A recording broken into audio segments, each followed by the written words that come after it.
Very good evening from London. Generally has been a risk-off tone across the board in the asset classes today. That has started from the European session in terms of the German unemployment data, the claims in Germany increasing month on month above expectations. That was echoed in the US session, initial jobless and continuing claims also coming in higher than expected.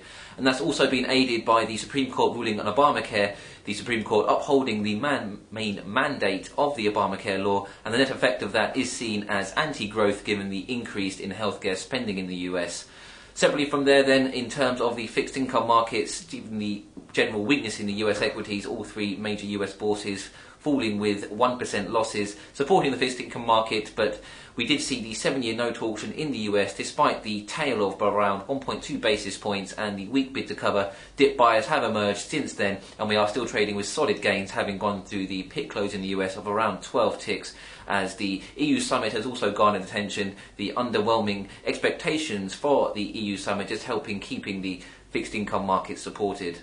Elsewhere, the risk-off tone has been observed in the commodity space. WTI and Brent crude futures have traded under significant pressure today at the NYMEX close. Both WTI and Brent crude futures nursing losses of approximately $2.50 to the downside. Allied with the general weakness in commodities, there was support touted at the $79 per barrel mark in WTI, which quickly was cleared and helping a technical breakout there to the downside.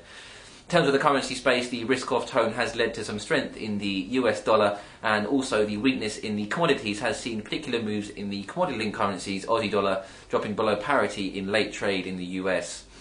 Otherwise, markets still looking for comments out of the EU summit, but as previously noted, generally expected to be underwhelming. Lots of focus on possible ideas out of Finland in terms of collateral bonds being used to be purchased by the EFSM and the EFSF, and therefore possibly aiding those countries in need of support. This might garner some attention as we await the press conference later on. That's scheduled around 10 o'clock London time, but in terms of the Eurogroup summits, press conferences can likely be rescheduled.